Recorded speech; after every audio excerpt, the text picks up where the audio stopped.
Bonjour Elisabeth, donc tu nous fais le plaisir de participer avec nous donc à Toulouse à ce colloque international sur l'agriculture urbaine et la transition écologique. Donc voilà, on va te poser quelques questions. Donc tout d'abord peut-être si tu peux te présenter, nous parler de tes activités professionnelles et autres, hein. Voilà, donc je te laisse la parole. Bien. Alors donc je suis Elisabeth Totu-Picard. Je suis adjointe au maire de Toulouse sur les questions de développement durable et je préside également la commission environnement, développement durable et énergie de Toulouse Métropole. Je suis une élue de la société civile. Ce qui veut dire qu'en fait, je n'ai pas de carte politique, même si depuis récemment, je me suis engagée aux côtés d'Emmanuel Macron. Dans ma vie professionnelle, je suis directrice d'hôpital et je suis actuellement directrice adjointe au CHU de Toulouse, où je porte une mission, où je développe les questions environnementales et énergétiques de ce grand CHU.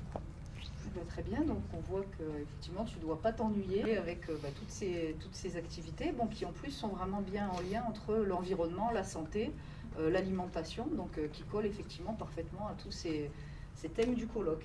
Alors donc pour le colloque justement, donc vous avez largement participé avec nous, on en a discuté dès le montage, donc est-ce que vous pouvez nous en parler un petit peu D'abord, je me félicite que ce colloque ait lieu à Toulouse, une ville où les questions d'agriculture et de nature en ville sont très présentes. Sur la métropole métropolitaine également, où nous avons 25% de surface agricole, c'est une question qui est largement portée par les équipes d'élus et de l'administration. Et donc, je remercie tous les organisateurs et organisatrices d'avoir choisi notre ville rose pour porter des questions de verdissement et d'agriculture sur notre territoire. Très bien, donc là maintenant je vais peut-être vous interroger sur parmi tous ces nombreux projets autour de l'environnement, de la santé, des jardins collectifs, il y a vraiment, c'est vrai qu'effectivement on est dans une ville très dynamique avec beaucoup d'associations. Donc est-ce que vous pouvez peut-être nous présenter plus en détail deux projets un peu contrastés justement dans ces activités de ville durable toulousaine? Oui, alors je dirais qu'à l'échelle de la ville de Toulouse, le dossier que je suis heureuse de porter, c'est celui des jardins partagés. Ces jardins collectifs mis à la disposition des habitants de la ville. À la fin de l'année, nous aurons 17 parcelles ainsi cultivées par les Toulousains.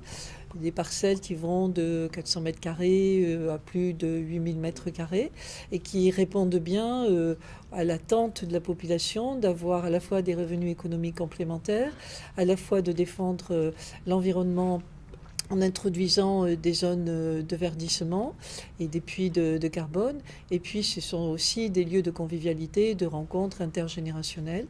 Et il y a une forte demande d'ailleurs des jeunes générations à revenir à la terre. Donc ça, ce serait à l'échelle de la ville de Toulouse. Et puis à l'échelle de la métropole, un projet beaucoup plus ambitieux de relance du maraîchage, de création de nouvelles filières d'agriculture avec des circuits courts et de préservation des zones foncières encore non investies sous la pression démographique et la forte demande d'urbanisation pour les remettre à la disposition des jeunes agriculteurs qui auraient envie de se lancer dans cette nouvelle activité économique.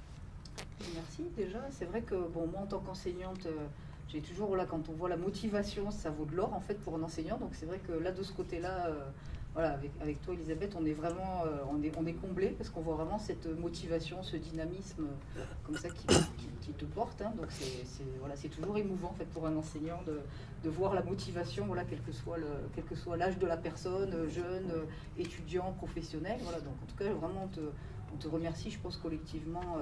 Les chercheurs, les étudiants de Toulouse, parce que on a quand même la chance aussi d'avoir des élus qui se mobilisent vraiment aussi sur ces questions.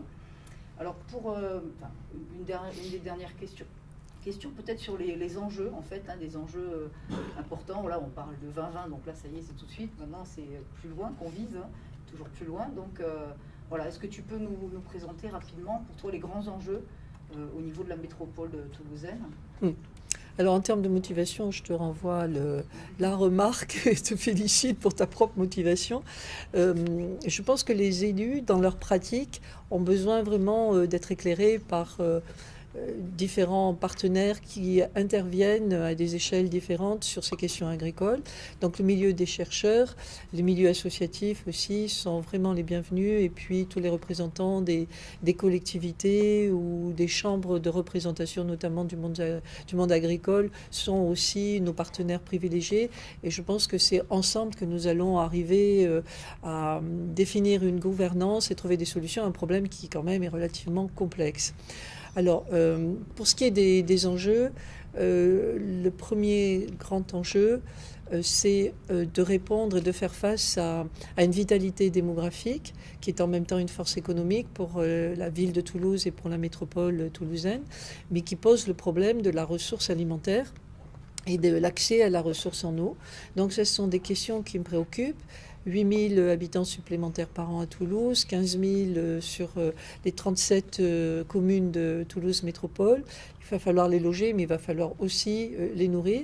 Donc cette question du lien entre le développement de l'agriculture et la ressource alimentaire sont étroitement liées. Ça, c'est la première problématique. La deuxième grande problématique, c'est malheureusement le réchauffement climatique auquel nous allons être confrontés. Plus 3 degrés, semble-t-il, sur la zone toulousaine d'ici 2100. C'est un grave souci. Et donc, il va falloir que nous nous mobilisions, nous anticipions ces problèmes à la fois d'atténuation des gaz à effet de serre et d'adaptation, de nécessaire adaptation. Et il va y avoir forcément des reconversions des pratiques agricoles. Et c'est pour ça que je souhaite vivement pouvoir développer de nouvelles filières maraîchères pour aller au plus pressé, c'est-à-dire assurer une partie au moins de la couverture des besoins alimentaires des Toulousains et des métropolitains. Très bien. Donc en plus, c'est vrai que c'est une réponse qui était concise, bien argumentée, chiffrée. Donc c'est vrai que ça nous a parfaitement éclairé. Alors une dernière question autour des espaces piétonniers dans l'agglomération, parce que c'est vrai que c'est très apprécié des Toulousains. Voilà, les marchés de ville, les zones piétonnières. Donc par exemple sur les allées Jean Jaurès, est-ce que vous êtes dans une dynamique autour d'un peu l'amélioration de cette zone précisément? Alors dans tous les projets d'aménagement urbain, nous avons réussi à faire prendre en compte toute la dimension environnementale, et pour que tous les coins de Toulouse qui sont en réhabilitation intègrent des notions, correspondent en fait à des petits écoquartiers au sens de la prise en compte en fait de la nécessité de verdir les centres-villes, de ramener la nature en ville, de planter des arbres, tout ça pour faire descendre la température et lutter contre les îlots de chaleur urbains auxquels nous allons être rudement confrontés dans les années qui arrivent très rapidement. Donc oui, tout ce qui est réhabilitation du centre-ville intègre des notions environnementales et de verdissement et de rafraîchissement des cœurs de ville. Eh bien, très bien, merci beaucoup. Donc pour finir, voilà quelques mots, tu veux conclure de cette semaine assez intense comme ça autour de l'agriculture urbaine à Toulouse, où on a reçu à la fois des collègues chinois, pakistanais, espagnols, etc. Donc on va aller les rejoindre d'ailleurs pour prendre un petit café tout à l'heure. Donc si tu voulais rajouter peut-être un mot du jour. Oui, quelque chose de très simple. Ce que j'observe au niveau de la métropole et de la ville toulousaine, c'est-à-dire cette augmentation de la démographie, c'est le même problème qui ça va s'imposer à nous à l'échelle de la planète, et avec les mêmes questions de ressources alimentaires et de répartition équitable des ressources alimentaires. Donc le fait que ce congrès se déroule à l'échelle internationale est extrêmement réconfortant, puisque cela veut dire que tous les chercheurs et les acteurs politiques, associatifs, universitaires vont s'allier pour essayer d'anticiper et trouver des solutions. La deuxième chose que je voudrais aussi rajouter, c'est que la question, là on parle bien sûr de Toulouse Métropole et de la ville de Toulouse, mais je pense que ce sont des questions qui ne pourront pas être complètement résolues à la simple échelle de ce périmètre-là. Je pense qu'il faut franchir la frontière administrative de la métropole pour essayer de trouver des synergies à l'échelle du territoire, c'est-à-dire avec les deuxième et troisième couronnes, qui elles-mêmes bâtissent de cette congestion, de cette absorption des moyens des ressources par la grande métropole et qui se retrouvent dévitalisées en deuxième et troisième couronne.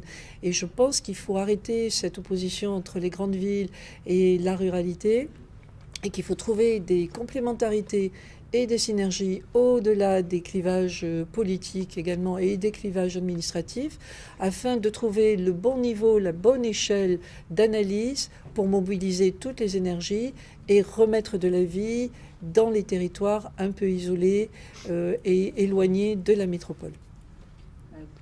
Merci. C'est vrai qu'on est en plein dans la réduction des inégalités écologiques et là sur ce sujet je pense que je vais voir du monde je pense qui est motivé aussi pour accompagner cette réduction des inégalités. Merci de me le confirmer. Merci beaucoup Elisabeth. Merci Camille.